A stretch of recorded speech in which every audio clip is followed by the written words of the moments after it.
në Gana.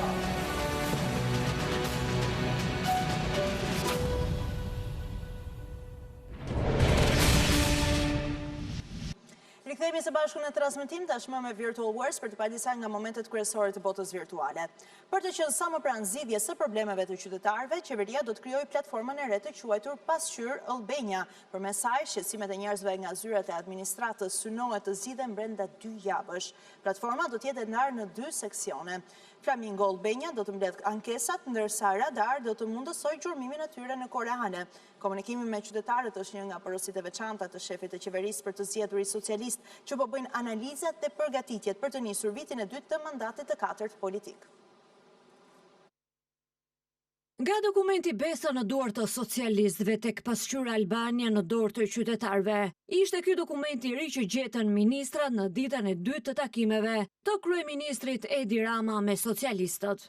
Kemi diskutuar edhe për pasqyrën unike, Pasqyra Albania. Pasqyra Albania do të jetë një platformë e re digjitale, projekti së cilës është gati për mënyrën e të funksionuarit. Kjo dritare e re digjitale do të funksionojë me 2 seksione. E para Flamingo Mirror ose pasqyra e flamingove, që duket se vjen si rezultati shqetësimeve të ngritura gjatë protestave në bulevard. Flamingo Mirror është platforma ku qytetarët do të mund të ngrenë shqetësimet e tyre dhe të raportojnë problematika të pazgjidhura nga administrata shtetërore. Edhe më parë qeveria socialiste ka hapur të tilla dritare, por Pasqyra Albania ka një dallim që mundsohet nga opsioni i dytë që quhet Radar. Kjo është dritare që u jep mundësinë qytetarëve që ngrenë shqetësimet e tyre në platformë ta gjurmojnë atë. Në Radar qytetari do të ndjek në kohë reale statusin e ankesës së tij. Gjurmimi nis brenda 48 orëve. Qytetarët do të kenë të pranishëm të gjithë institucionet dhe ku ambicia është që më herë se vonë të arrijnë në pikën që çdo kërkesë, çdo shqetësim, çdo hall i qytetarit drejtuar institucioneve të jetë si një pako dhe nga ana tjetër shteti, qeveria, institucionet ndjekin përgjegjësitë. Afati për t'i dhënë zgjidhje qytetarëve të cilët ankohen nga administrata është 2 javë. Ky është synimi, ndërkohë që më parë ka funksionuar portali bashkëqeverisjes me Shqipëria që duam.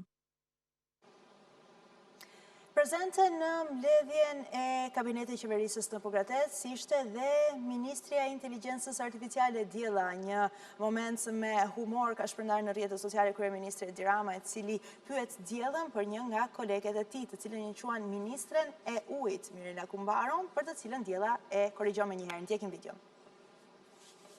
Kumbaro është ministrja e ujit.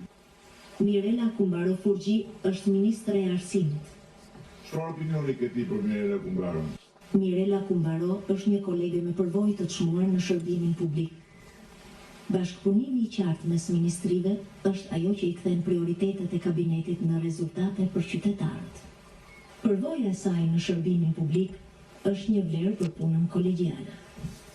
Ajo merr forcë të plotë kur shndërrohet në bashkërendim të qartë dhe rezultate të prekshme për qytetarët. Një tjetër video shqetësuese është krijuar nga propaganda iraniane postuar në rrjetet sociale, e cila titullohet "Si të vrasësh Barron Trump", djalin e vogël të presidentit amerikan Donald Trump, e cila është transmetuar nga televizioni shtetëror iranian Channel 3 dhe përmendet një shpërblim prej $10 milion. Ky është kërcënimi i ri drejt për drejt ndaj familjes Trump, pasi një video e ngjashme u transmetua për mamën e Barron Trump, zonjën e parë amerikane Melania Trump. Videoja afërsisht 3 minutëshe përqendrohet tek djali Barron dhe paraqet përmes grafikës përpjekje supozuara për të identifikuar mënyra për të arritur atë. Pamjet tregojnë imazhe që i referojnë mbikëqyrjes, aktivitetit online dhe njerëzve nga mjedisi i tij. Paraqiten faqe interneti dhe platforma online që dyshohet se janë të lidhura me këtë përpjekje, si edhe përpjekje për të hartëzuar kontakte sociale rreth djalit presidentit amerikan dhe për të anashkaluar nivelet e sigurisë të ofruara nga shërbimi sekret në Washington. Kërcënimet kundër Trump, si edhe zyrtarëve aktual dhe të tjerë të mëparshëm kanë qenë një tipar i retorikës politike iraniane, mediave të lidhura me shtetin dhe tubimeve për vite me radhë. Rikujtojmë se gjithashtu ka pasur edhe retorika ngjashme për të gjithë familjen e ngushtë Trump.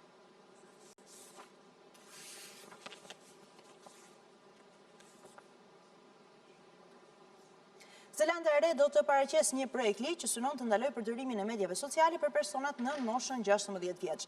Sipas propozimeve të fundit, platforma duke përfshirë TikTok, Instagram, Snapchat dhe Facebook do duhet të ndërmarrin hapa për të kontrolluar nëse përdoruesit janë mbi 16 vjeç. Qeveria deklaroi se platformat që nuk i përmbushin detyrimet e tyre mund të përballen me gjoba deri në 10% të ardhurave të tyre globale.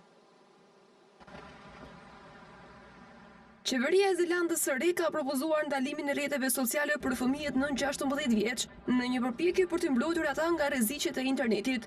Sipas projektligjit, platformat e rrjeteve sociale që qeveria i konsideron me rrezik të lartë do të detyrohen të marrin masa të arsyeshme për të verifikuar që përdoruesit janë mbi 16 vjeç. Për këtë qëllim mund të përdoren të dhënat ekzistuese të llogarive, teknologjia për vlerësimin e moshës përmes fytyrës, shërbimet e identitetit digjital dhe dokumentat zyrtare të identifikimit. Ligji do të zbatohet ndaj platformave si Facebook, Instagram, Snapchat, TikTok, YouTube dhe X. Platformat do detyrohen të vlerësojnë rregullisht rreziqet që paraqesin për përdoruesit dhe të raportojnë se si po identifikohen dhe reduktohen këto rreziqe. Kompanitë që nuk do të respektojnë kërkesat e ligjit mund të përballen me gjoba deri në 10% të ardhurave të tyre globale.